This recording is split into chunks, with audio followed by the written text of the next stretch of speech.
ए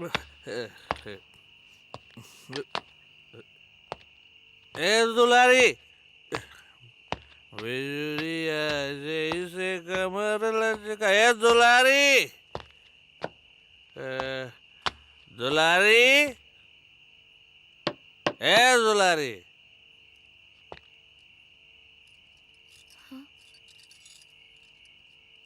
ए दुलारी। अरे इंस्पेक्टर साहब, रउआ इतना रात गए यहाँ?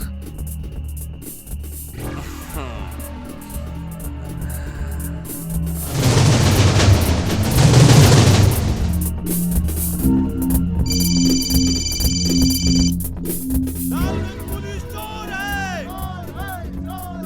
हथियारों को सजा दो।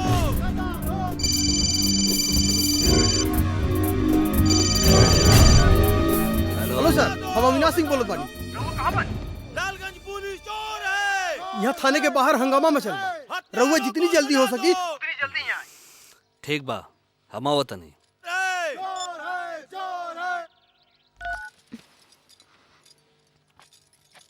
साहब, हमार मरद छूट जाई ना? हाँ हाँ, छोड़ दे।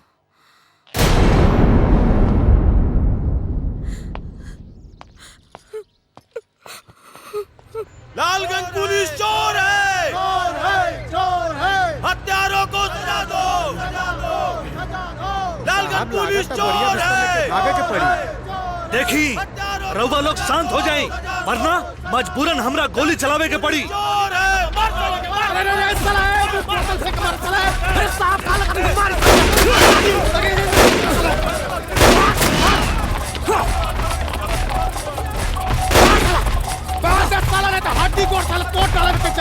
हमारा नाम सुजान सिंह है। मामला हत्या का है। मीडिया हमें कहीं की नहीं छोड़ने वाली। दिन दहाड़े सरेआम एक पत्रकार की हत्या कर दी जाती है। 24 घंटे गुजरने के बाद हत्या का कोई सुराग नहीं मिलता। पुलिस डिपार्टमेंट बैठे बैठे क्या कर रही है? यह कैसी छानबीन है? आई एम सॉरी सर, संबंधित थानेदार को सस्पेंड कर दिया गया है। थानेदार को सस्पेंड कर देने से समस्या का कोई समाधान नहीं होता। जरूरी है हत्यारे को पकड़ना। सर, इसके लिए हमारे डिपार्टमेंट ने एसीपी विराज भट्ट को बुलावा भेजा है। भाग रे, पुलिस की रेड पालवा। पुलिस की रेड पालवा। हो जाओ पुलिस, चल।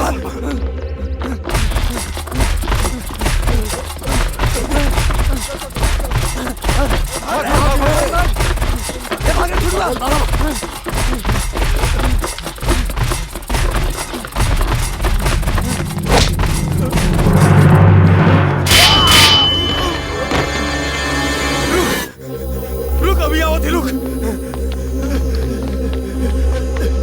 भाई भाई पुलिस।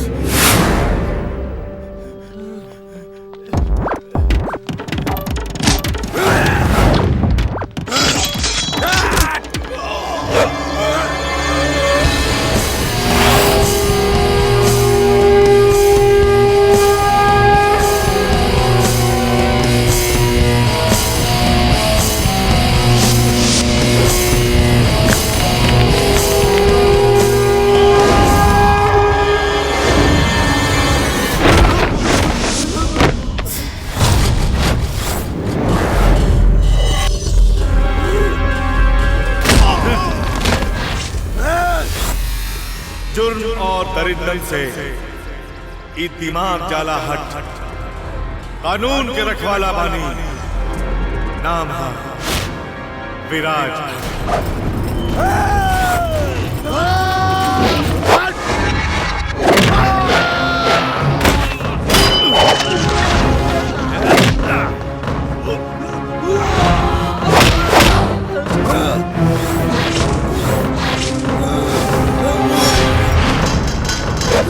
Yeah.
ग्राहक यकदम चमके लागे। बढ़िया से ठीक-ठाक। ओहो, साहब की टेबल तुहार प्रमोशन पक्का। साहब से कहिया सुजान सिंह करवले बाड़न। ओहो ओहो, बहुत बढ़िया लगे रहो। हाँ हाय भाई तनी, हाँ हिसाब से बहुत बढ़िया। ओहो जय हिंद साहब। जय हिंद। का बात बा हो? ना 26 जनवरी, ना 15 अगस्त, ना होली, ना दिवाली, फिर कौना खुशी में साफ सफाई कर रहल बाड़ा तू? सब पता चल जाए साहब। उ का है ना, अब तो हफ्ता लेवल बंद। और भाभी जी के जो महंगा महंगा सामान खरीद के लाके देत रही ना, सब बंद। ना तो हफ्ता कबो बंद भइल बा और ना तो कबो होई। सब हो जाई साहब। उ का है ना, काल ही से हमनी के बाप आ रहल बा। बाप? हाँ डाल रहे चले डाल। चले और सुन, सबसे हफ्ता वसूल चल जाओ।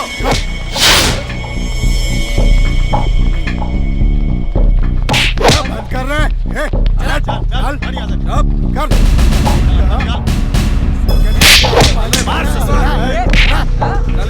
चल पैसा, पैसे निकाल। पैसा चल जल्दी कर।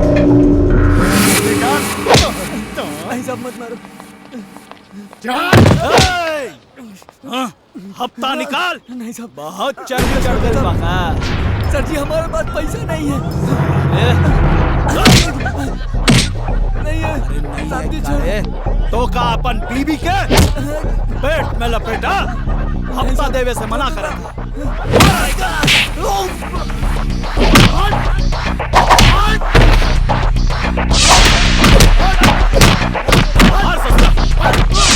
अरे ई बाजार वालों को मालूम होवे के चाहिए गाड़िया के हफ्ता ना देवे के अंजाम का होला। ससुरा के तोड़ दे हाथ पैर एकरा के।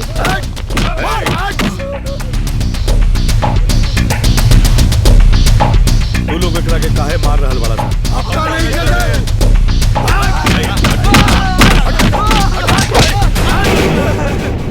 कहानी नू हाँ? मत मारो एकरा के। अरे तू कौन है रे? निकल जो यहाँ से, वरना यही जमीन के अंदर गाड़ दे।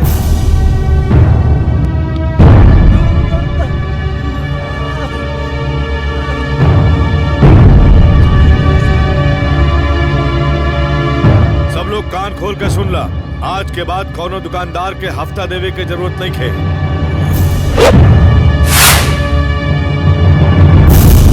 चले। अरे अगर ये दुकान वाले हफ्ता ना दिए तो का तू दे बा। चल निकाल हफ्ता, निकाल।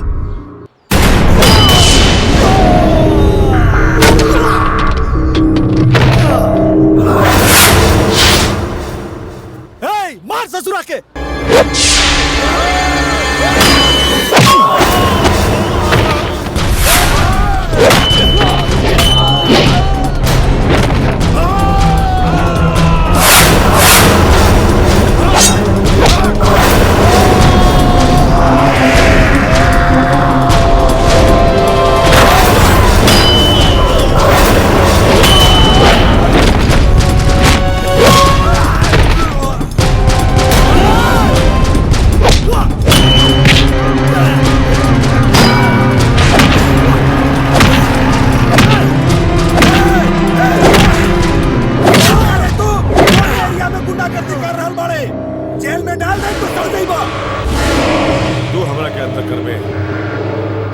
वर्दी उतार के नंगा करके घर भेजम ना, तब मालूम पड़ी तोरा के हम के। कौन है बे तू? जुर्म और दरिंदन से ये दिमाग जाला हट, कानून के रखवाला बने। नाम है एसीपी विराज भट्ट।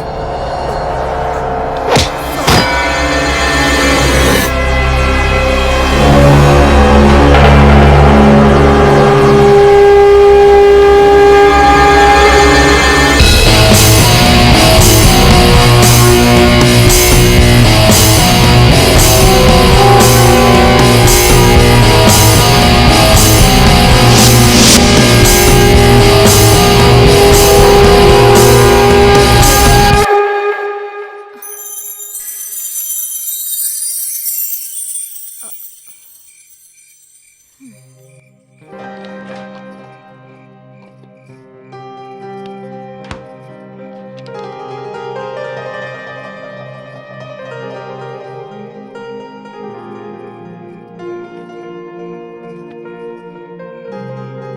का रउआ फिर से फाइल लेके बैठ गईल बानी। चली उठी, खाना खा ली। देखी ना कितना टाइम हो गईल बा। हमरा के बहुत जोर से भूख लागल बा। संजना तू खा ला, हम बाद में खाई। भला आज तक ऐसन भइल बा कि हम रउआ से पहले खा लेले बानी? भइल त नहीं खे, बाकी ता आजो ना हुई। चली चल के खाना खा ली। संजना तू देख रहल बाड़ू हम काम कर रहल बानी। ई काम तो बाद में भी हो सकेला ना। अब चली ना, चली चल के खाना खा ली। संजना ये बहुत इम्पोर्टेंट काम बा, हम कहतनी तू जा, हम जल्दी आवतनी।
बरखे पानी सावन के बरखे पानी।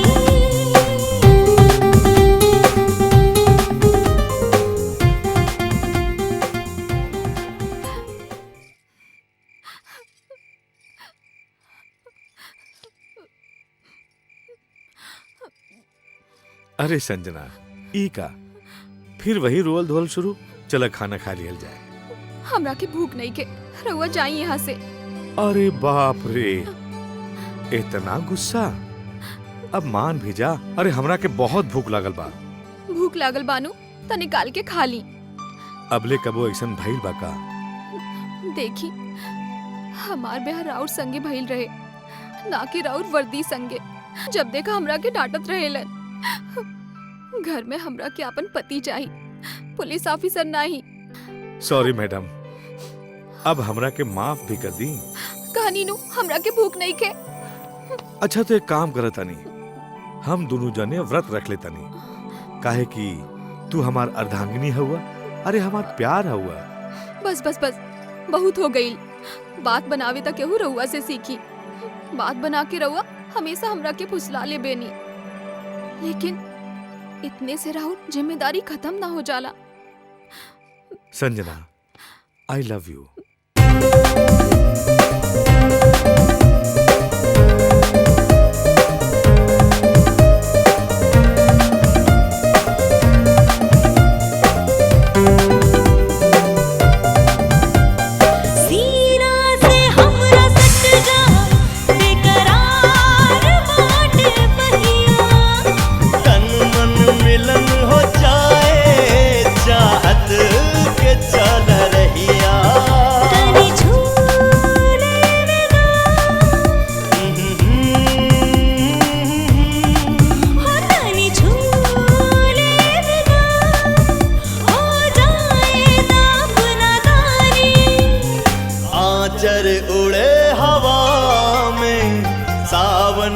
बरखे पानी उड़े हवा में, सावन के बरखे पानी। तनी झूले विदा, तनी झूले विदा, ए चंचल सोख जवानी। उड़े हवा में, सावन के बरखे पानी। आचर उड़े हवा में, सावन के बरखे पानी। ओ मालावत बाटे रे मोरी रानी। रबीना का हो करीना? मस्त जवानी। अरे मौगा ससुरा कहां से आई? चल भाग से चल भाग मौगा। चल भगा के भाग साले भाग। ई कहां से आई सरवा भाग। आय तिलक बिहारी आवत बा। ए देख ऐश्वर्या, आए देख ऐश्वर्या। ओ हाय देखा। अरे कहां जात बाड़ू हमार रानी? अरे साला आई माल देखा। अरे का हो हमार रानी? क्या खूब लड़ी, क्या खूब लड़ी। का हो करेजा, इतना इतरात काहे बाड़ू? ई सुगर जवानी के तो एक रात के हम अपन गुलाम बनौबे करब। एकरा बारे में राउत का ख्याल बा? ए रानी, बनबू का हमारा आइटम? का रे, तोहने के यही काम बचल बा, खाली लड़की लोग के छेड़े लगले? दिल ते करत बाटे कि कुल काम छोड़ के खाली तोरा साथे सुतल।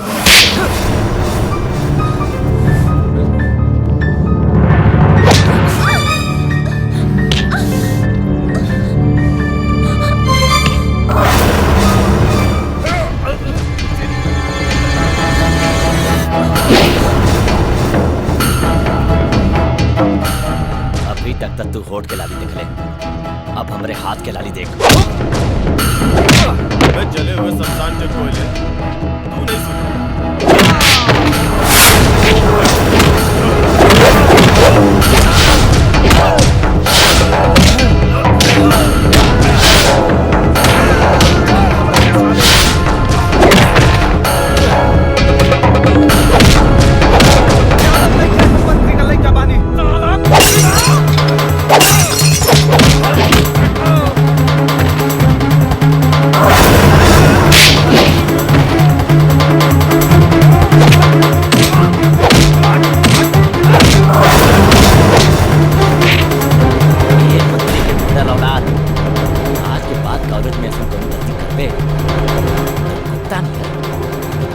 डाल के पूरे कॉलेज में माइक।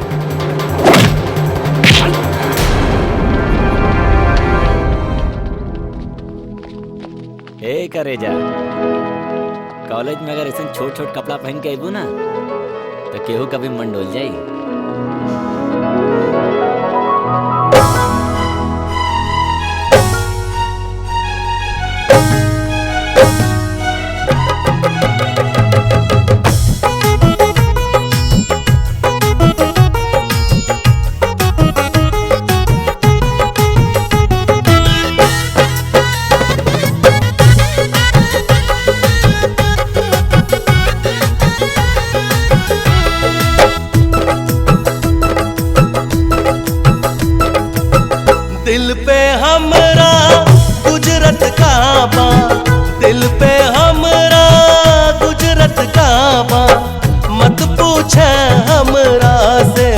अखियां लड़ गईले अखियां जब से हो तोरा से अखियां लड़ गईले अखियां जब से हो तोरा से दिल पे हमरा गुजरत काबा दिल पे हमरा गुजरत काबा मत पूछा हमरा से अखियां लड़ गईले अखियां जब से हो तोरा से अखियां लड़ गईले अखियां जब से हो तोरा से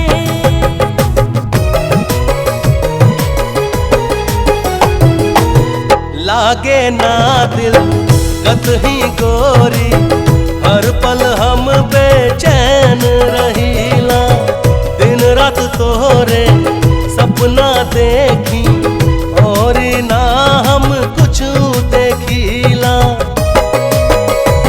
ओ लागे ना दिल कतही गोरी हर पल हम बेचैन रहीला दिन रात तोरे सपना देखी और ना हम कुछ देखीला सारा जमाना पूछत बाई सारा जमाना पूछत बाई प्यार भइल केकरा से हो अखियां लड़ गईले अखियां जब से हो तोरा से अखियां लड़ गईले अखियां जब से हो तोरा से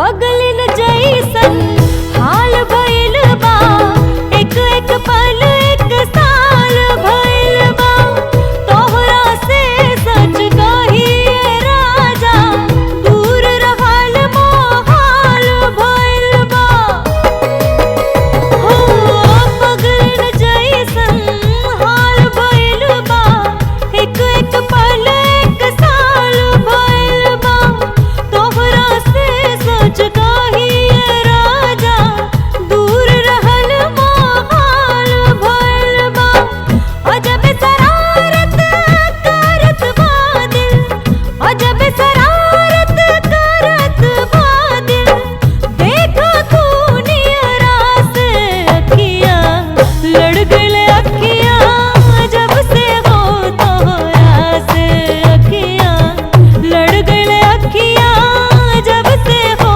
तोरा से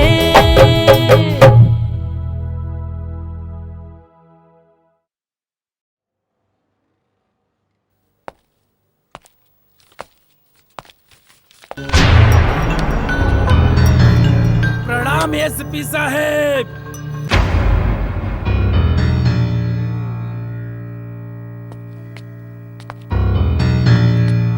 तहार परिचय?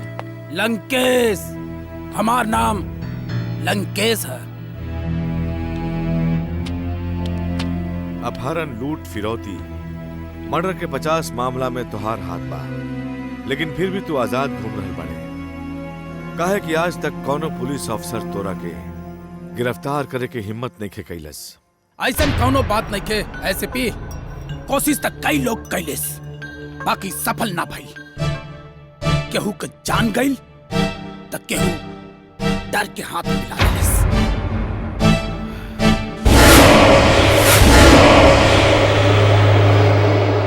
तोरा हिम्मत के दाद देवे के पड़ी लंकेश। तोरा ही जौन दारू के धंधा, ड्रग्स के धंधा और मटका के धंधा चल रहा बा, ओकरा बारे में का सोचले बड़े? एमे सोचे के कौन बात बा साहब, जैसे चल रहा बा चलत ही। रउआ के जौन चाहता मिल जाए। लागता तू हमरा के समझे में भूल कर रहल बड़े लंकेश। हमार डिक्शनरी में भूल नाम का सब नहीं खे एसपी विराज साहब। हमरा लगे राउर के पूरी कुंडली बा। रउआ जहाँ जानी रउरा के नाम का सिक्का चलेला और वहाँ हर इलाका के क्राइम बंद हो जाला। बाकी यहाँ ऐसा कुछो न होई, न धंधा बंद होई न क्राइम।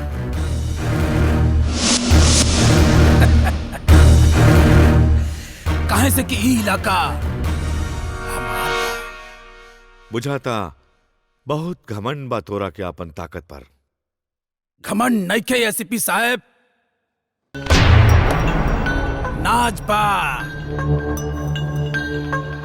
फैसला रउआ की करे के बा। रउआ हमरा से दोस्ती करल चाहतानी या दुश्मनी?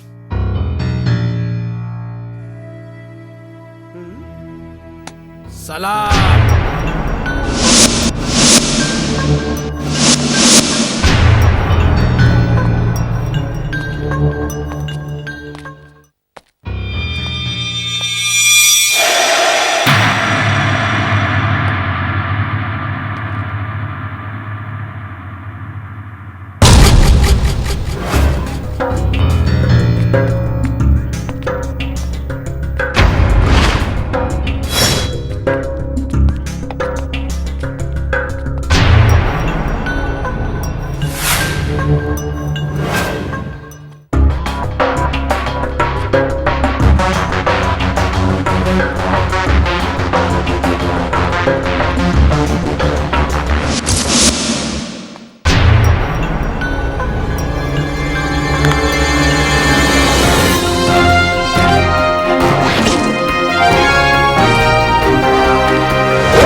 कान खोल के सुन, हम तोरा के 24 घंटा के मोहलत देता नहीं।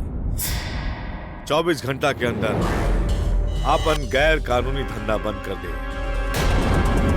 ना तो हम तोरा के तोरा इलाका में नंगा करके जुलूस निकाले।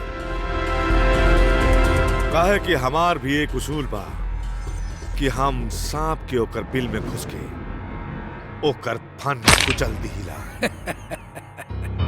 हमार इनकाउंटर यहाँ करबे कि कहीं और करबे? बेफिक्र रहा तू। जौन दिन तोरा इनकाउंटर करे के नौबत आ गई, वो दिन तोरा के यहाँ ना तोर घर के अंदर घुस के मारब। यहाँ तो हम तोरा के बस समझावे खातिर बुलावे रहे। और सुन, जुर्म और दरिंदन से ये दिमाग जाला हट। कानून के रखवाला बानी, नाम है विराज भट्ट। याद रखिए।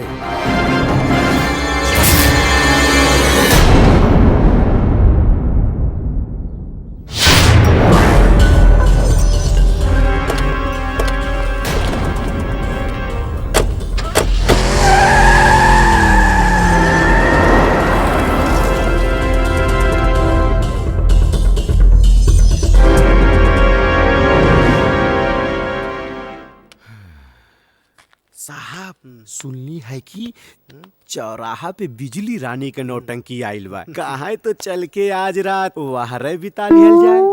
रात बितावे खातिर बिजली रानी के कुछ देवे के परी ना। का सा मजाक करत है, बिजली रानी के देवे के ना लेवे के पड़ी। चढ़ले जवनिया में रोग पकड़ा हाय पांडे जिसे मंगनी दवैया, दवैया नहीं दिले हरी।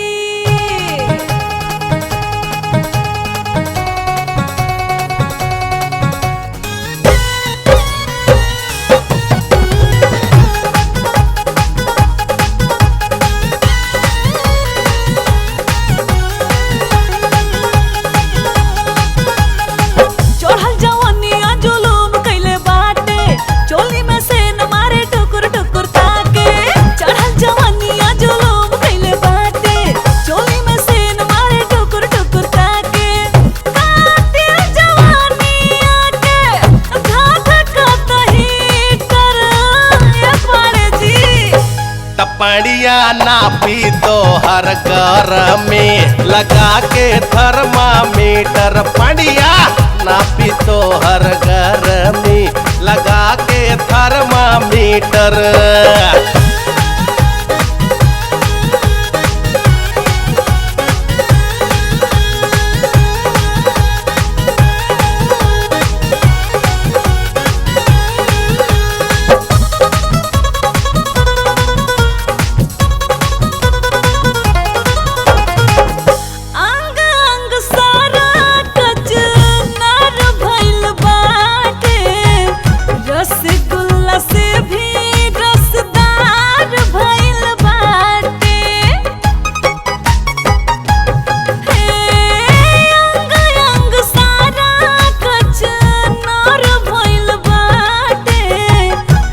रसगुल्ला से भी रसदार भइल बाटे रोज गुटका चबावता रहो मोर तनगी के माटी में मिलावता रहो रोज गुटका चबावता रहो मोर तनगी के माटी में मिलावता रहो पार पकड़ल झूठे बनता रे कर बड़ी जी तपड़िया नापी तो हर घर में लगा के थर्मामीटर पड़िया नापी तो हर घर में लगा के थर्मामीटर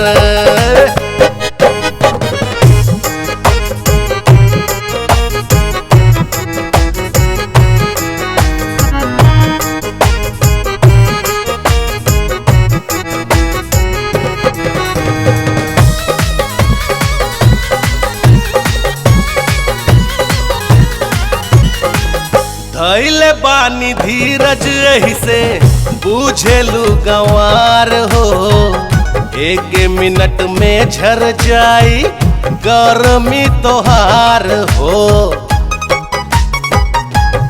अरे धैले बानी धीरज यही से बूझेलू गंवार हो एक मिनट में झर जाई गर्मी तोहार हो अब धीर नहीं धरना त चर जाइब हो बारूद नियन भक दिल हार जाइब हो अब धीर नहीं धरना त चर जाइब हो बारूद नियन भक दिल हार जाइब हो का करब बन ठन के बाद में तू भीतर पड़ जी तपड़िया नापी तो हर घर में लगा के थर्मामीटर पड़िया नापी तो हर घर में लगा के थर्मामीटर चढ़ल जवानिया जुलूम कइले बाटे चोली में सेन मारे टुकुर टुकुर ताके कातिल जवानिया के घाट कतही कर पड़े जी अच्छा तपड़िया नापी तो हर घर में लगा के थर्मामीटर पड़िया नापी तो हर घर में लगा के थर्मामीटर है ए पाड़े जी कहिया नापा जैन साहब दारू पी के ड्यूटी करत अड़े।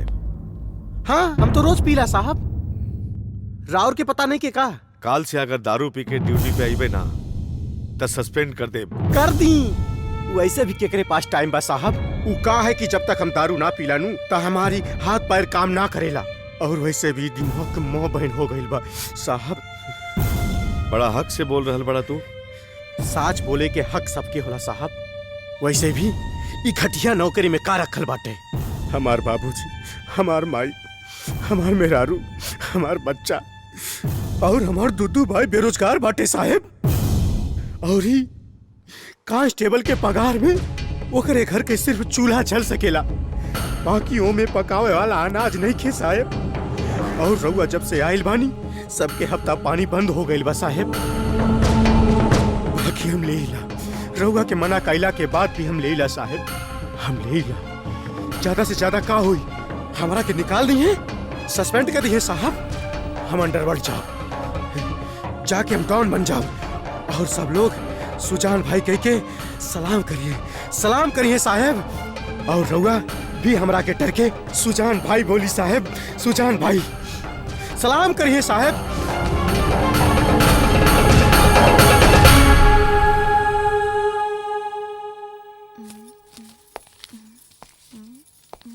ई का ई में तो 1000 रुपया कम बा।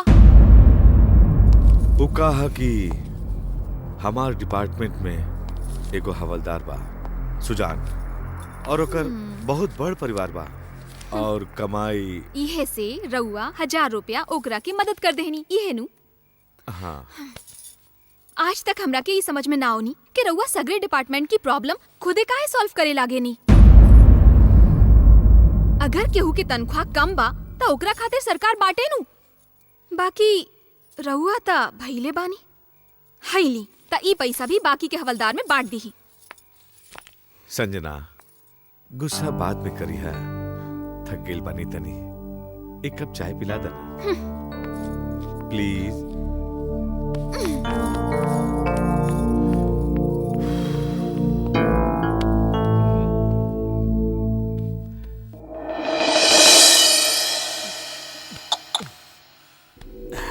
सार तारा लोग के चक्कर में पड़ के जिंदगी झंड हो गई। वर्दी के संगे संगे इज्जत के भी मां बहन हो रहा बा। ए चुप चुप! अरे काली पांडे खोकर के ना काम करा ले बाड़े, ज्यादा फड़फड़ा मत। वो दिन तो बहुत मुंह खोल रहला कि नोट खातिर ही धरती बेच दे। अब का भइल? पिछवाड़े से रास्ता खुल गइल। ज्यादा छनछना मत। छनछनाई ना था का करी। उस सार 2 टका के हवलदार सुजान जौन हमार चड्डी धोवत रहे, आज हमरा का नसीहत देवता। बस एक बार हमार सस्पेंशन खत्म होके दो। बस नेताजी से हम बात करत हई।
हेलो हेलो सर, इंस्पेक्टर अविनाश सिंह बोलत आनी।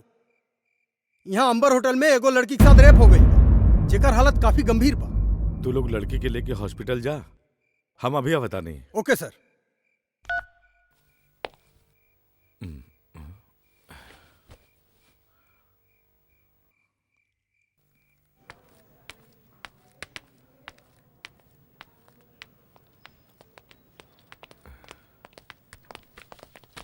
जय हिंद सर। कहाँ है?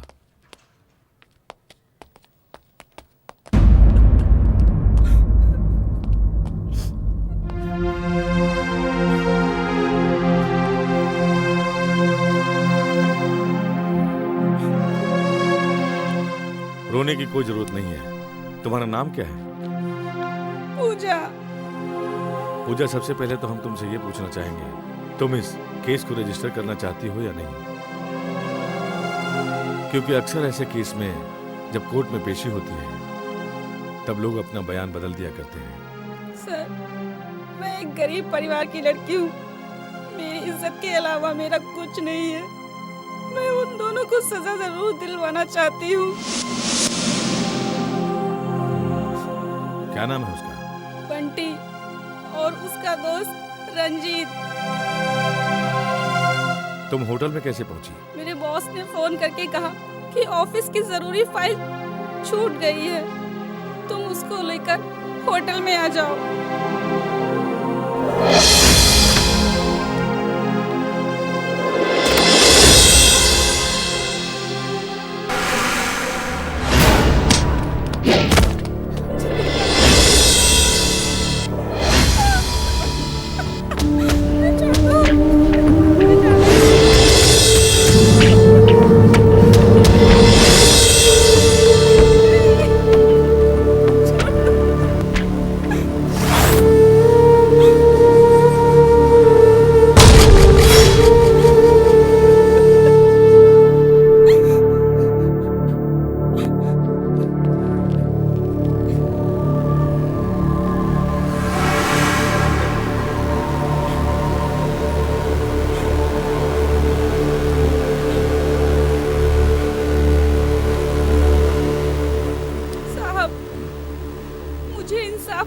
ना, क्योंकि रंजीत होम मिनिस्टर का बेटा है।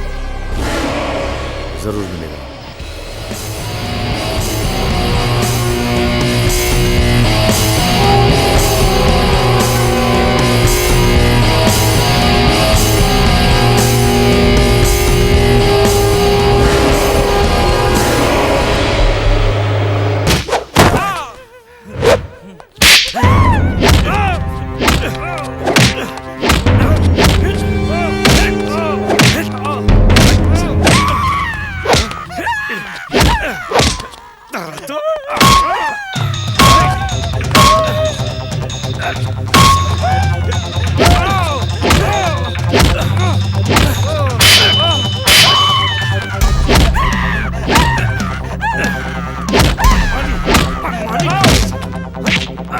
औकात में रहा दरोगा, तोहरा के मालूम नहीं खे कि हम एगो मंत्री का लइका बानी, कौनो रोड पे चलत भिखारी नहीं के।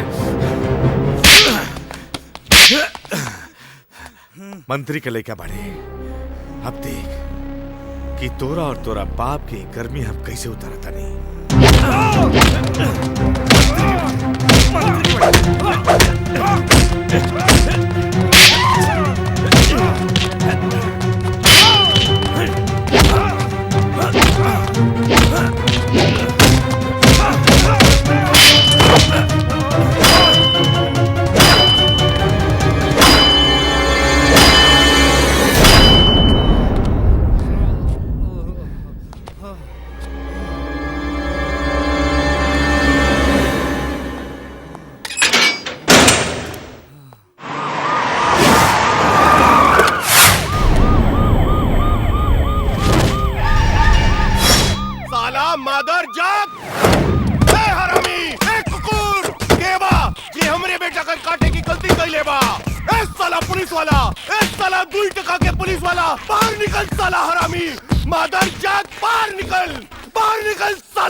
पापा ये एसीपी बड़ा हरामी बा पापा, हमरा के कुत्ता जैसे पिटने से पापा, हमरा के युवा से बाहर निकाली पापा। बबुआ तू चिंता ना कर।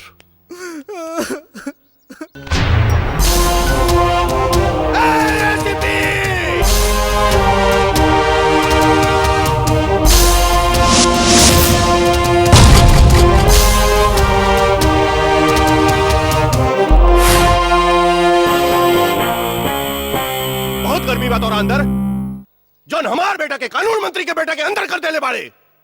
राउर बेटा बलात्कार कैले बा। अरे चुप, बलात्कार कैले बा, चल छोड़ दे हमरा बेटा के। चार्जशीट बन चुकल बा, जमानत करवावे के पड़ी। फाड़ डाल चार्जशीट, ना तो नक्सलाइट एरिया में ट्रांसफर करवा दे। ये तो हार घर वालन के देखे खातिर तरस जाइबे। 10 साल के नौकरी में 15 बार ट्रांसफर हो चुकल बा। मंत्री महोदय जी, अब फैसला रहुआ के करे के बाकी, हमरा के जंगल में रखब की आपनी बेटा के हवालात से बाहर निकालब। साला पुलिस के पिल्ला हमरा के नसीहत देत बाड़े। हे वकील, इनकरा से कहा कि हाथ खींच ले, ना तो पुलिस वाला को ऊपर हाथ उठावे के जुर्म में अंदर कर दे। कटर के औलाद तू हमरा के अंदर कर बे। प्लीज सर प्लीज, राउर अपने गुस्सा पे काबू रखी। पापा पापा सॉरी पापा। पापा हरामखोर, तोरा के ऐसा को कर्म करे के का जरूरत है? सॉरी पापा, गलती हो गई। ये सरवा हमरा से ऐसा काम। अब रो मत। अरे एसीपी, हमार बेटा के तो 3rd डिग्री देत बाड़े, वो का माफिया का लीडर है या अंडरवर्ल्ड से कनेक्शन में होकर? वो बलात्कारी बा, अपन बाप के कुर्सी के धौंस पर सबके डरावल चाहत रहे। एक बात याद रखी मंत्री जी, जौन हमरा के डरावे की कोशिश करी ओकर हम ऐसे ने हालत करम। बहुत गर्मी बात और अंदर, बहुत गर्मी बा। तू देख, सगरो पुलिस डिपार्टमेंट देखी, ई वर्दी पहन के तोके हमार पैर पे गिर के नाक रगड़े के पड़ी। वो तो आवे वाला समय बताई मंत्री, खादी में इतना दम नहीं खे कि खाकी के गुलाम बना सके। बहुत पछतावे की पड़ी तोरा के। अब देख, हम काम करब। अब देख, जॉन करे के बा पहले अपन बेटा खातिर करी। ठीक बा ऑफिसर।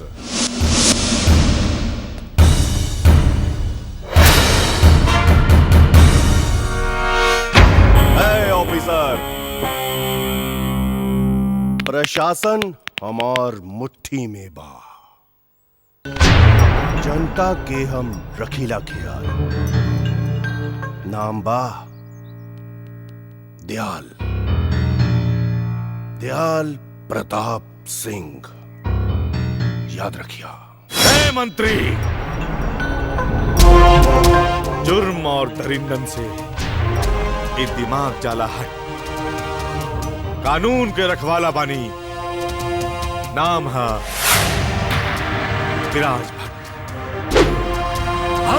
हट! चल हट!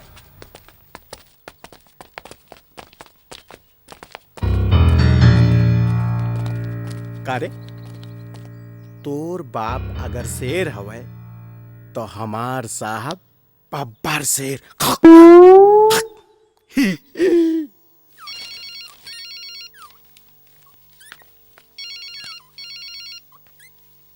सर, संपत लाल के फोन। ला हमरा के दे।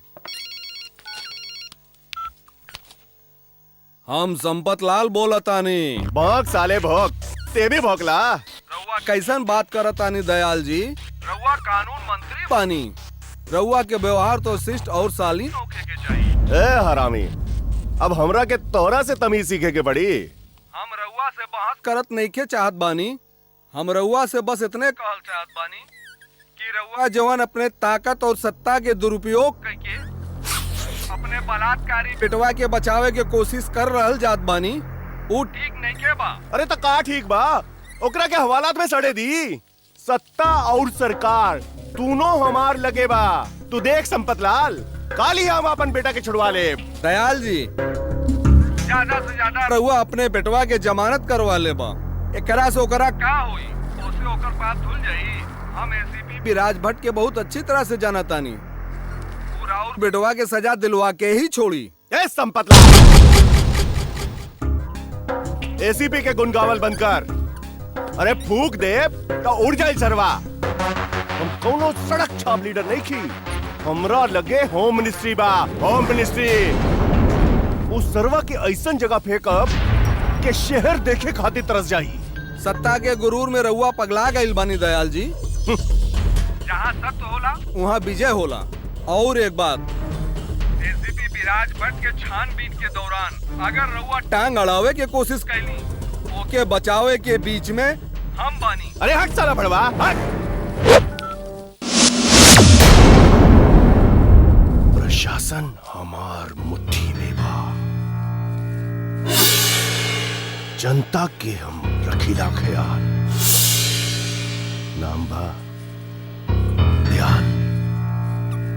दयाल प्रताप सिंह।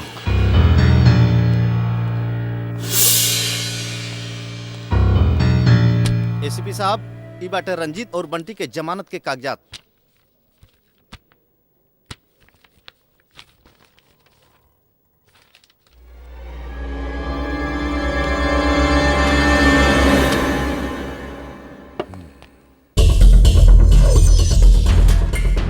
वकील साहब, एक हम बानी जौन ईमानदारी से अपन फर्ज निभावेला और इज्जत की रोटी खाईला, और एक आप लोग बानी जौन अपराधियन के साथ देके बेईमानी की रोटी खावेला और बच्चन के लिए खिलावेला। इंस्पेक्टर साहब, हम आपसे कोनो बहस करे ना आइल बानी, प्लीज हमरा क्लाइंट के छोड़ दी। सुजान। यस सर। वो दोनों के बाहर लेके आवा। जी सर।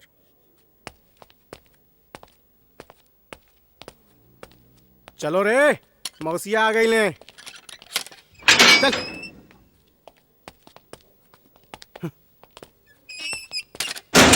वकील साहब, बेशक तू ई दोनों को यहां से लेके जा, बाकी याद रखिया हम वो मासूम लड़की के न्याय जरूर दिला के रहा। चलो लोगन,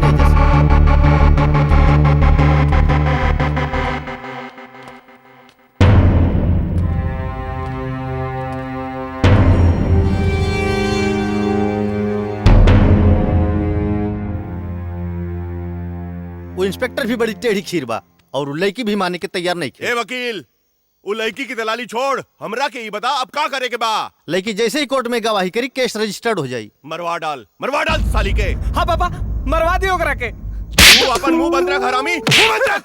दोरा चलते हमरा के ई सब दिन देखे के पड़ रहल बा। दोरा चलते ई संभव नहीं है सर, अस्पताल में पूरा पुलिस प्रोटेक्शन लगल बा। पैसा खिलाओ पिलाओ नहलाओ, सगरे अस्पताल खरीद लो, बाकी कुछ भी कर वकील, वो लड़की के मरवा डाल वो लड़की। ठीक बा सर, हम कुछ करत बानी। सॉरी पापा, गलती हो गई। सॉरी पापा। अरे हमसे कह देती, हम लड़कियों की लाइन लगा देती। सच में पापा?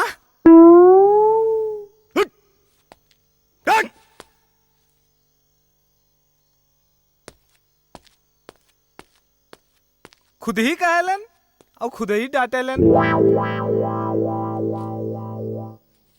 वो लड़की हमार पेशेंट बिया, ओका मार के हम अपन पैसा के बदनाम ना करल चाहता नहीं। एकरा पहले के पुलिस बुलाई, रोवा दफा हो जाए रोवा। बुलाई पुलिस के? पुलिस आके का करी? तोहरा के उठा के नीचे फेंक दे।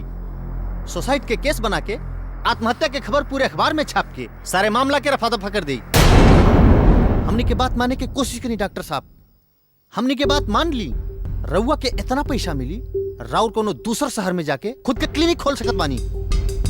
वैसे भी हम लोगन के मंत्री और नेताओं तक के चक्कर में ना पड़े के चाहिए।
साहब कोनो गुना नहीं के बाद साहब इनका छोड़ दी।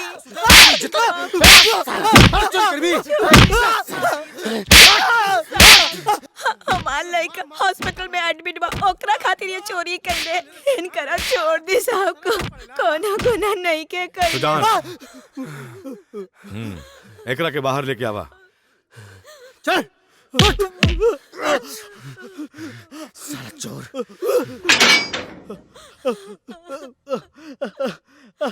खड़ा हो जा। कारे काहे चोरी कइले? हाँ साहब, हम चोरी तो करने वाली, जो भी कहनी है अपना बेटा के खातिर कहनी है साहब। सच कहते हैं साहब। बेटा हमारा हॉस्पिटल में साहब भर्ती बा। छोड़ दी इनके।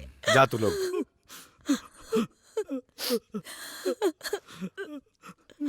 एक मिनट।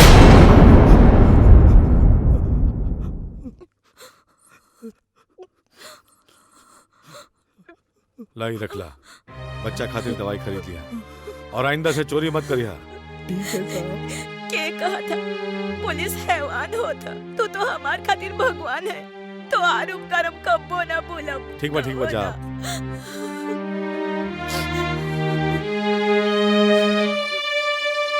सुजान जी सर।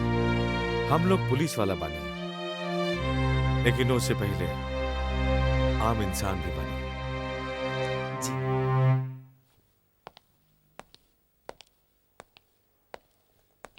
नया फ्लेवर। वाह साहब, जय हिंद। सुजान। जी सर।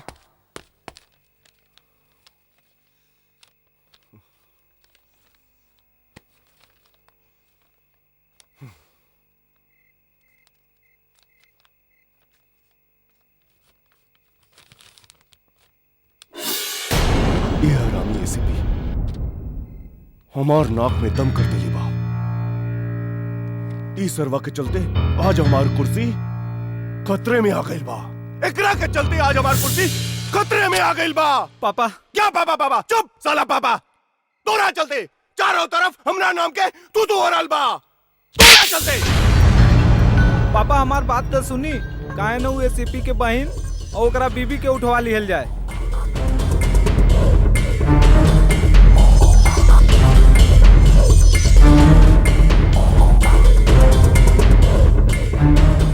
बबुआ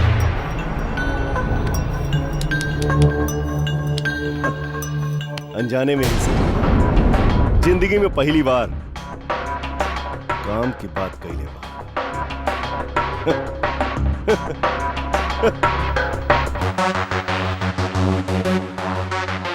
कालिया।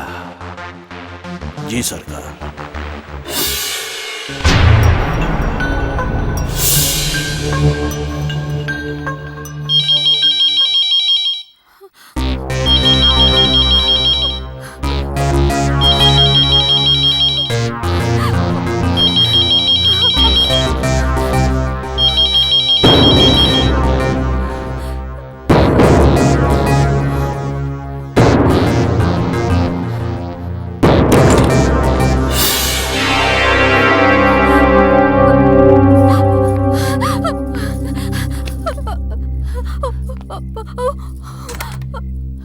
अरे संजना, का भइल? अरे कहबू कुछ की का भइल? रउआ ऐसन कौन काम के छानबीन कर रहल बानी। लेकिन भइल का? सवेरे से केहू हमरा के फोन पे धमकी दे रहल बा, कभी हमरा के त कभी रउआ के मारे के बात कराता। देखी जी, हम ही नहीं के जानल चाहत कि केस का बा। हम बस इतना चाहतानी कि रउआ ई केस से अपन हाथ खींच ली। काहे खींच ली हम अपन हाथ? उ गुंडन के डर से, उ लोगन के गीदड़ धमकी से। देखा संजना, तोहरा के अच्छे से मालूम बा ना हम केहू से डर के जी सकेनी और ना केहू से दब के।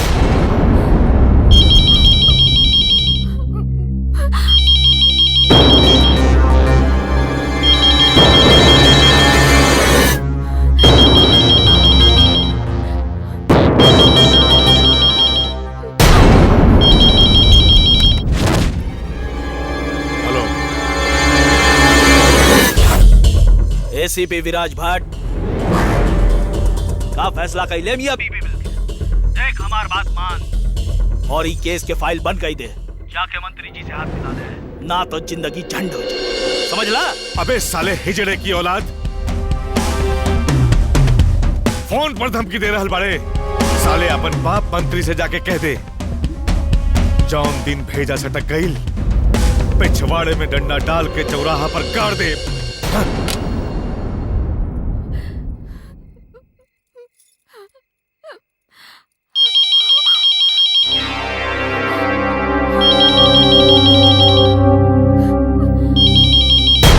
हिम्मत बात तो सामने आके बात कर भड़वे। भैया, हम नंदिनी बोला तानी। हाँ नंदिनी बोला, कैसन बाड़ू तू? हम तो ठीक बानी, बाकी ये बताई कि रउआ फोन पर धमकी केकरा के देत रहनी? वहाँ सब ठीक ठाक तो है ना? हाँ सब कुछ ठीक ठाक बा।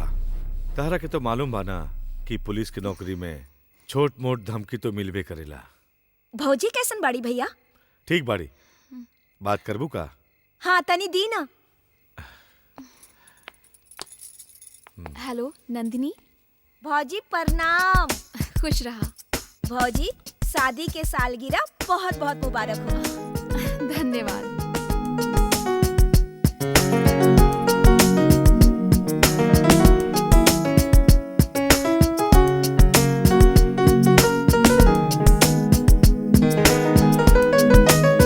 अब हमके नींद आवत है भौजी, अब हम फोन रखी।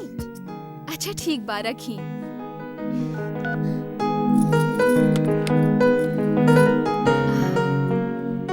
रउआ से एगो और बात करे के बा। शादी की सालगिरह मुबारक हो। का आज हमार मैरिज एनिवर्सरी बा। मुबारक हो।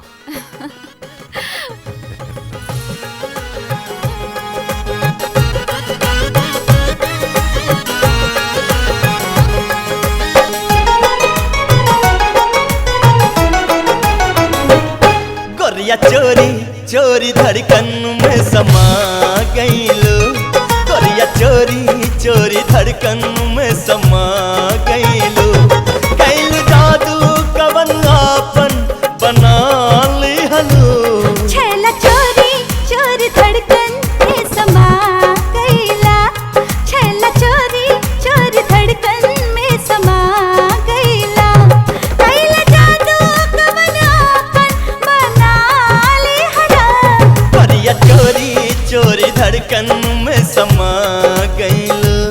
छैला चोरी चोरी धड़कन में समा गईला।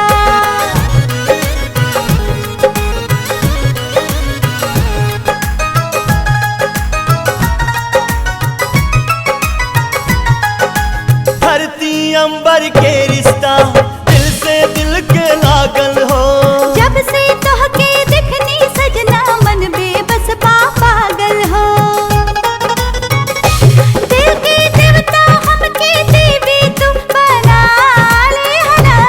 गोरिया चोरी चोरी धड़कन में समा गईलो। छैला चोरी चोरी धड़कन में समा गईला।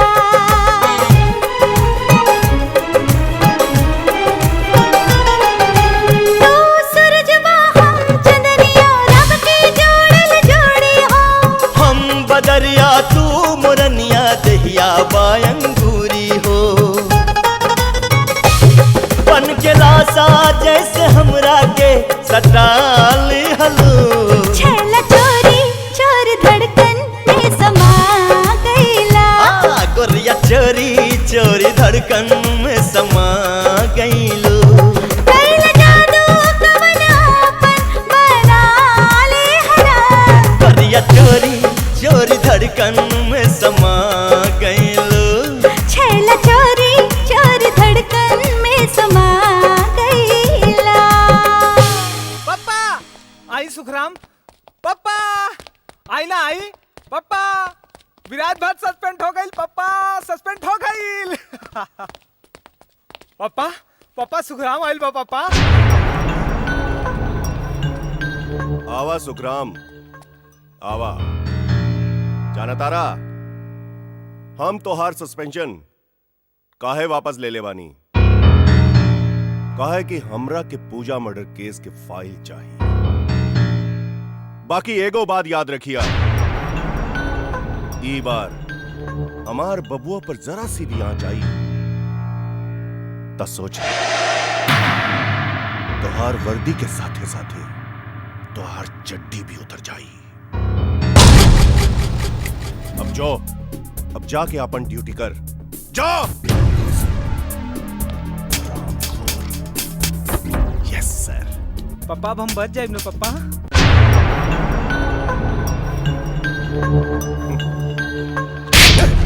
पप्पा हट साला सुअर के औलाद। पप्पा मादर जात।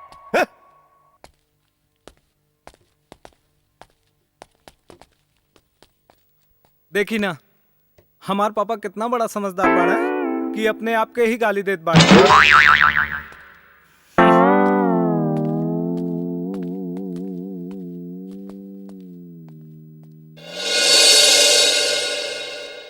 मंत्री हमरा के सस्पेंड करा के तू सोच रहल बाड़े कि अपन बेटा के बचा लेबे, बाकी हम पूजा के रेपिस्ट के सजा दिला के रहा।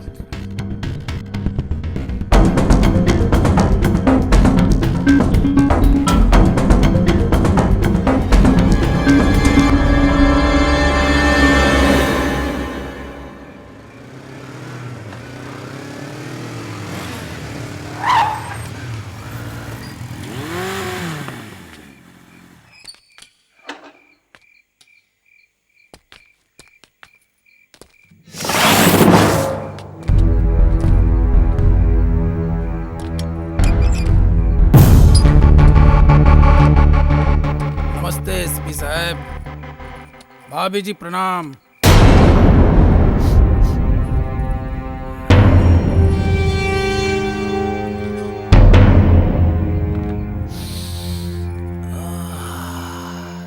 का खुशबू है, बहुत बढ़िया।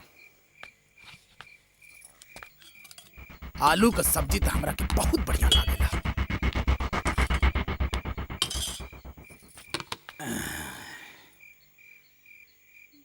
भाभी तनी रोटी दी ना।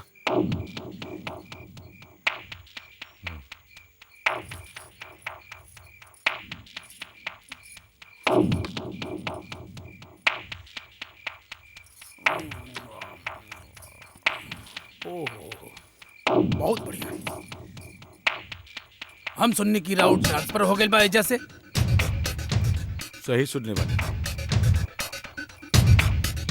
एसपी साहब अब अइयो देर नइखे भाई, हम रउआ संगे दोस्ती करायल बानी। भाभी जी समझाई नहीं इनकरा के। आज गांधी जी के जमाना नइखे जौन उनकर सिद्धांत रहे, बुरा मत बोलो, बुरा मत सुनो, बुरा मत कहो। अरे आज ओकर अर्थ बदल गई बा।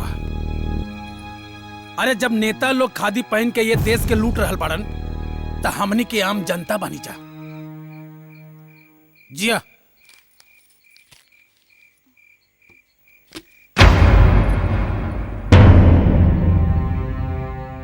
नेताजी का सगुन है, रख ली। हमरा के पता है राउर खर्चा ज्यादा है। भाभी जी खाना बहुत टेस्टी रहे, बहुत बढ़िया। नमस्ते, प्रणाम भाभी जी।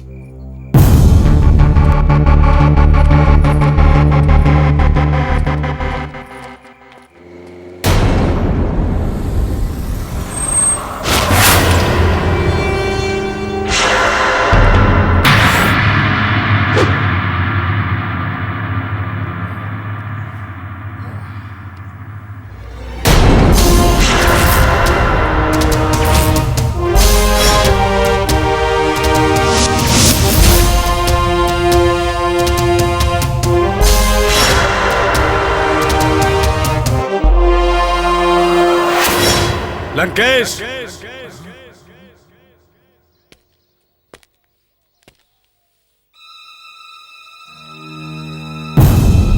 आवा एसीपी आवा। बहुत अच्छा कैला जौन हमारा से हाथ मिलावे खातिर तू खुद चलैला।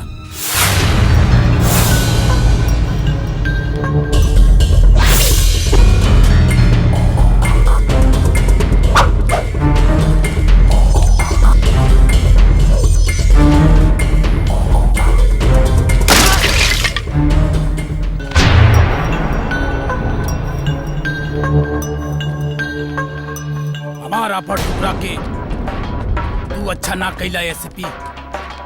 अब तू देख लंकेश से दुश्मनी लेवे के अंजाम। अकेले लड़बे कि सबके साथ में मिलके?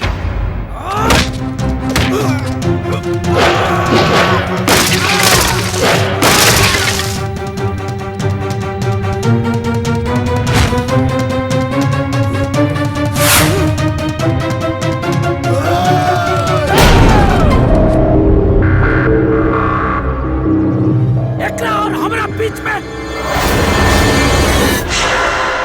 कोई ना आई।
पहली बार कोनो मर्द से पाला पड़ल है एसपी। क्या बात है, मजा आ गई। एक बात याद रखिए, जिंदगी में कभी भी जरूरत पड़ी बेहिचक याद रखिए, लंकेश हाजिर मिली। कानून के दुश्मन हमार दोस्त कबो न बन सकेला। अरे तोहरा जैसन शेर दिल दोस्त के खातिर ये लंकेश गैर कानूनी काम बंद कर दिले। अरे ई भइल ना मर्दों वाली बात।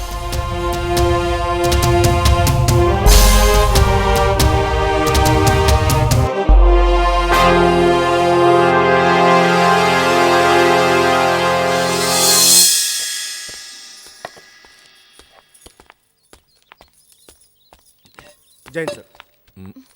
अरे सुजान, बतावा का हाल बा? बस सब ठीक बा साहब, एको जरूरी काम से आयल बानी।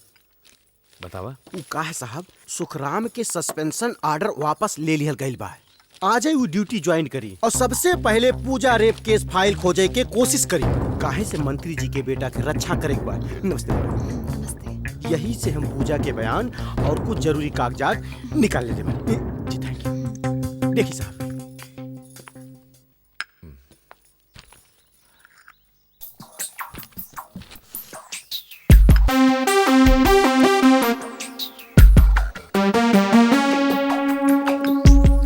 लाई साहब, ई फाइल हमरा के दे दी।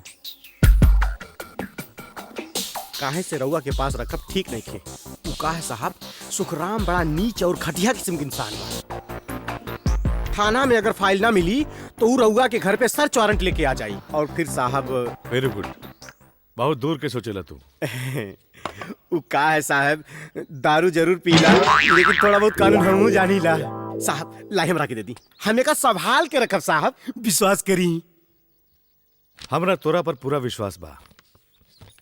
अच्छा साहब, चला तानी, ड्यूटी जाएक बा। नमस्ते साहब। नमस्ते मैडम। ठीक बा।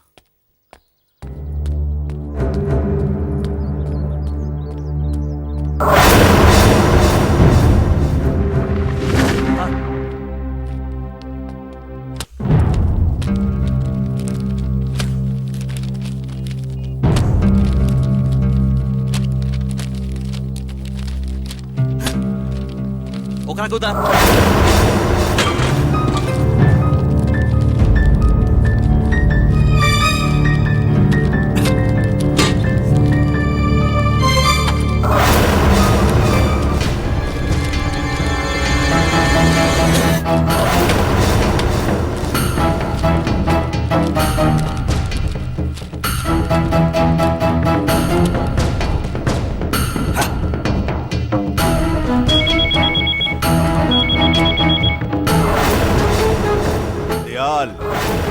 दयाल प्रताप सिंह।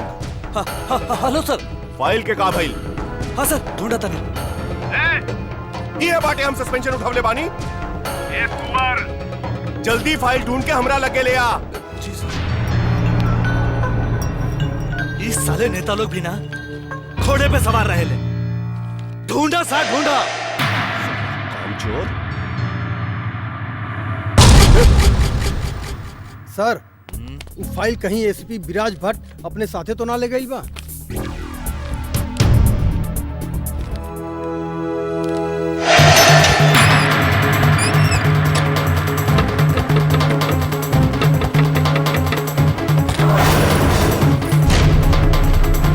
रउआ लोग यहाँ कैसे? हर के तलाशी लेवे के बा। तलाशी? काहे के तलाशी? पूजा रेप केस के फाइल गायब बा। ई रहल घर के तलाशी के सर्च बा। ई तू लोग का कहतानी?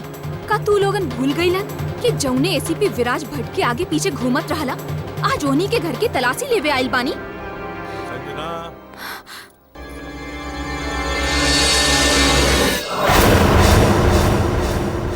ई लोगन के अपन ड्यूटी करे दा। चार्ज। देखो इधर।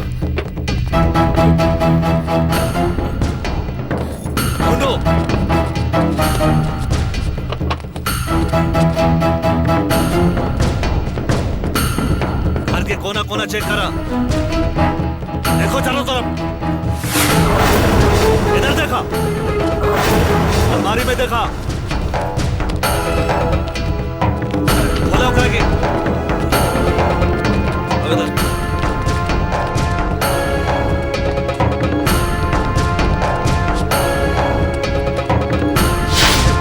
ढूंढा, खोल के देख, उसमें भी ढूंढो। सॉरी सर, अंदर कुछ ना मिला। चलो।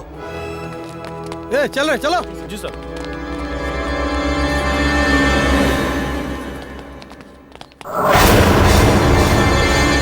सुखराम, हम जानत हैं ते मंत्री के बेटा के बचावे की कोशिश कर रहे हैं, पर तोहरा के एह में सफलता ना मिली। जाके कह दिया अपन बाप से जॉन भीख में तहरा के खाकी वर्दी दिले पड़े, चाहे जितना जोर लगा ले, पूजा के रेपिस्ट के हम सजा दिला के रहे।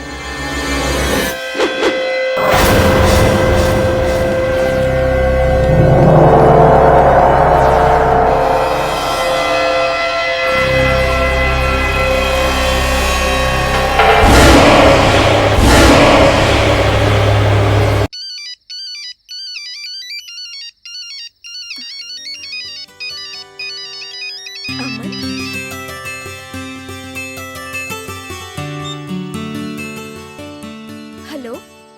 दिल के टुकड़े टुकड़े करके मुस्कुरा के चल दिए। जाते जाते ये तो बता जा, हम जिएंगे किसके लिए? ए नंदिनी, हम तुम्हारा प्यार में एकदम मुरझा गए बानी। अच्छा, काहे? बहुत दिन से जे तोहार सूरत न देखले बानी। धत पागल।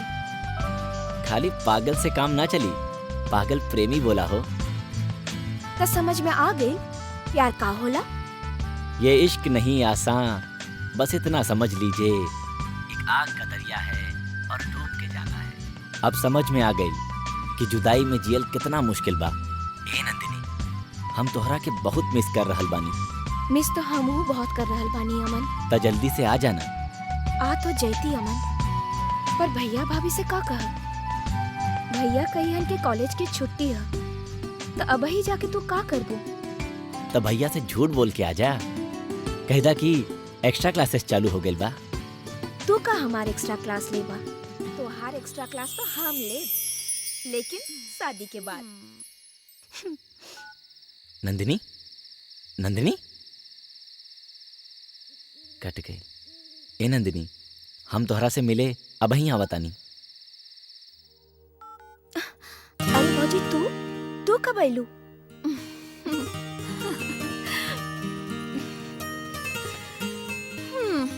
जब तू फोन पर बतियावत रहलू। का? एकर मतलब रउआ सब सुन लेली? हाँ। का नाम बा ओकर? अमन नाम बा। हमनी दोनों साथे कॉलेज में पढ़ी ली। ओ, तई प्यार मोहब्बत कब से चल रहल बा? ढेर दिन हो गई। त आगे का इरादा बा? ब्याह करवा दी? धत भौजी। अरे इहमें लजाए के कौन बात बा? ब्याह त एक दिन हर लड़का लड़की के करे के पड़ेला, चाहे वो अरेंज मैरिज होके चाहे लव मैरिज। अच्छा भौजी, एगो बात पूछी? पूछा। रउआ भी भैया साथे लव मैरिज कइले बानी। हम इहे जानल चाहत बानी कि बिया खातिर रउआ प्रपोज कइले रहनी या भैया? तो हार भैया ता मुँह चोर रहलन। हाँ? पता बा नंदिनी, हमरा के आई लव यू बोले में वो 4 साल निकाल देले रहलन। अगर उनका के चक्कर में रहती नु, तभी तकले हमनी के ब्याह भी नहीं के भइल रहत। उता हम ही उनकरा के पीछे हाथ धो के पड़े रहलन।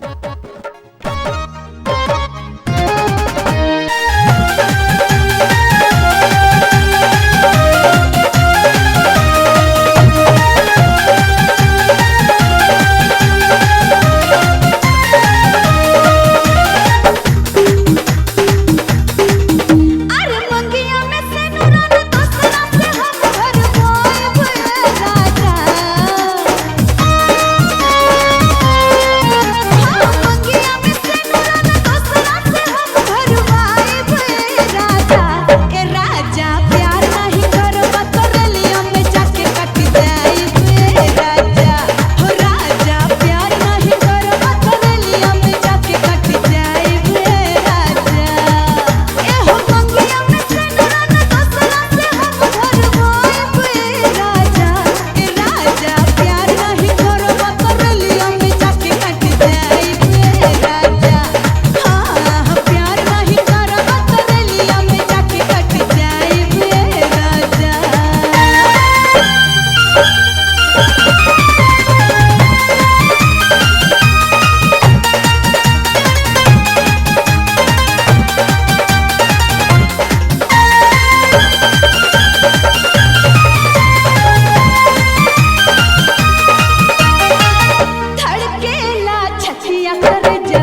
भैया के तू ऐसे ही पटौले रहलू।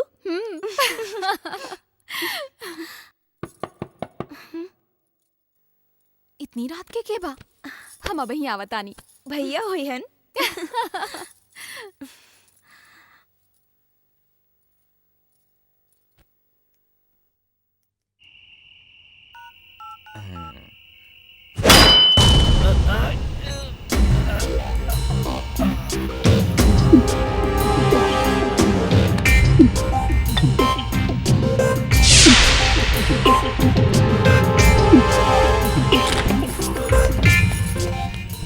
कौन? कौन बा? छोड़ा! भौजी, बचाओ!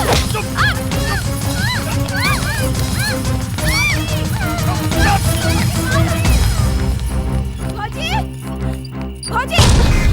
भौजी! भौजी! भौजी! भौजी!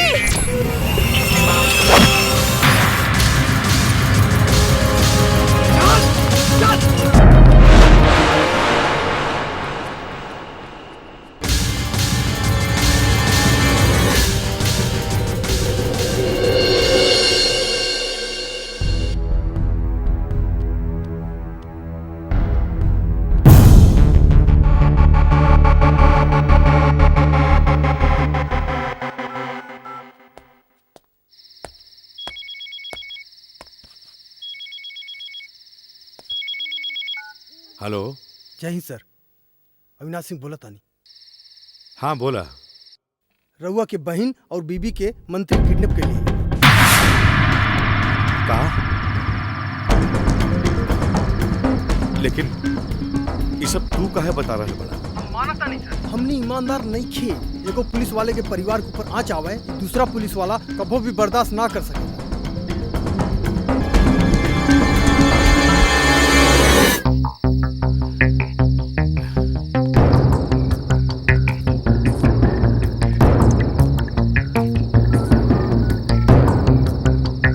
हेलो लंकेश। हाँ हम विराज भट्ट बोला तनी। हाँ बोली। अरे हमरा के तोर जरूरत बा। हमार मेहरारू और हमार बहन के मंत्री दयाल किडनैप कर ले बा।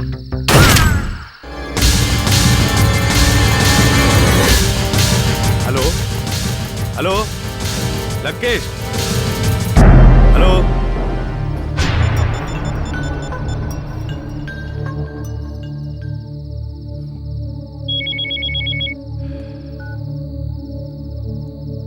एसीपी, एसीपी,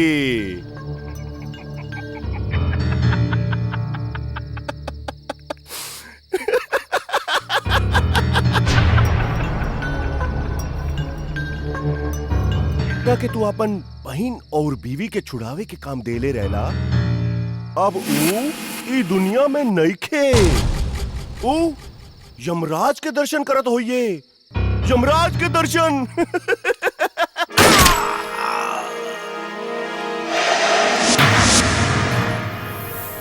साला हरामी।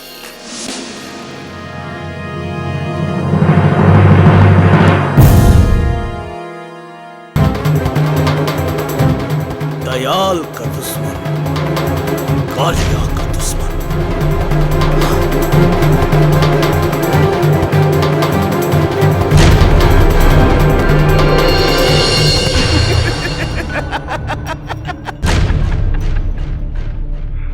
अगर तू अपन बहन और बीवी के सलामती चाहत बाड़ा, तब पूजा रेप केस के फाइल लेके हमनी के राइस मिल पर आ जा। और हां, होशियारी करे की कोशिश ना करी। हां ना।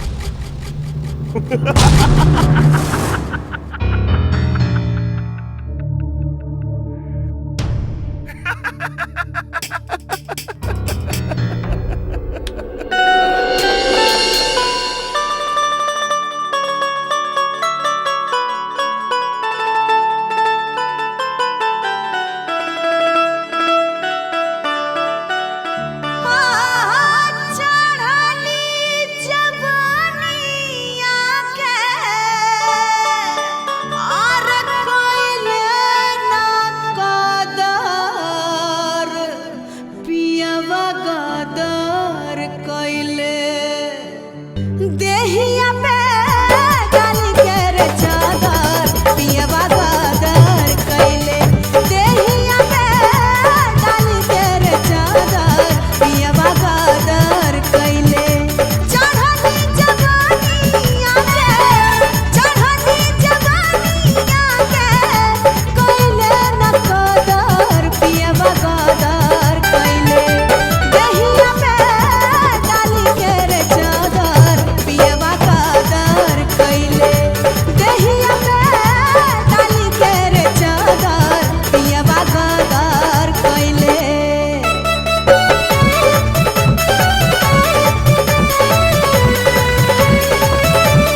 कर्तव्यनिष्ठ। एसीपी विराज भट्ट, आज तोरा के तोरी ईमानदारी का ऐसन इनाम देव कि दोबारा इनाम पावे की इच्छा न रही। सच्चाई और ईमानदारी के इनाम का ऊपर वाला देगा, लेकिन तोहरा नियन भड़वा और गुंडन के इनाम विराज देवेला विराज। सीपी जबान संभाल के बात करी है, ना तो तोरे बहन और तोहरा मेहरी के जगह रेप कर दे। रंजीत, एसीपी चल फाइल दे दा, नहीं तो सबनी के ठोक दे। चल फाइल दे दा। चल बता एसीपी, फाइल कहां बा? फाइल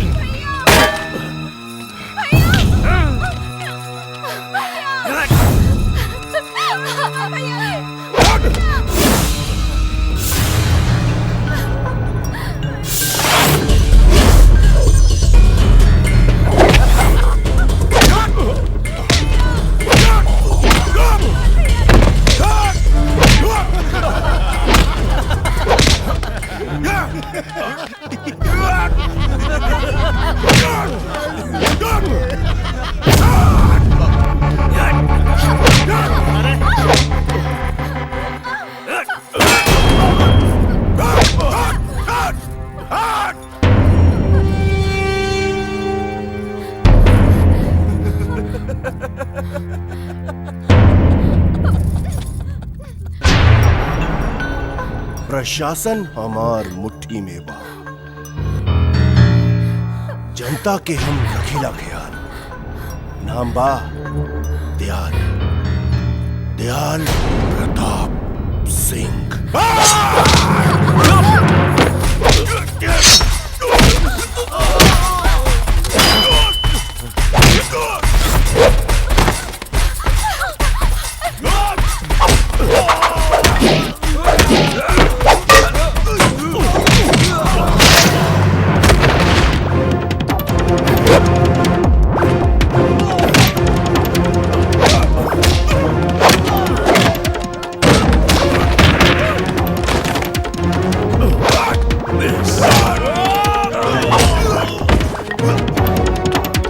जुर्म और दरिंदन से इतिमाक जाला हट।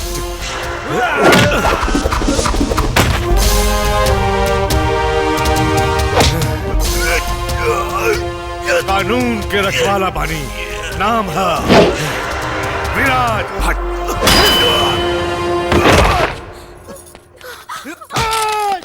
बेल्ट निकाला साहब, बेल्ट। तू ये वर्दी के लायक ना बटे साहब।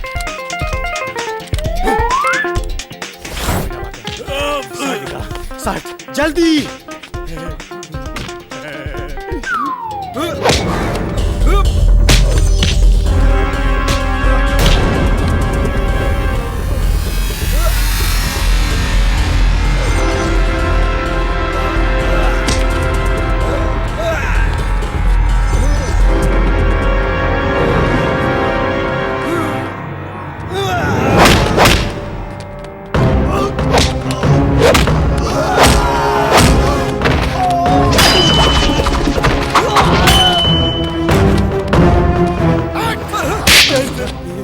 अच्छा लगे तनी भारत कहे बड़े।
गिरफ्तार कर ली लोगन के।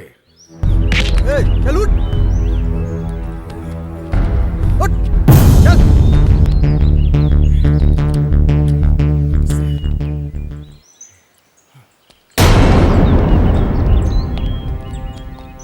अरे बड़ी चर्बी रहल तोहरा के, जेकरा आगे बड़े बड़े मुजरिमन जाला फाट, उनकर नाम बा एसीपी विराज भाट। चली मंत्री जी, जेल में चल के अपन मिनिस्ट्री दिखाई।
उड़े हवा में सावन के बरखे पानी।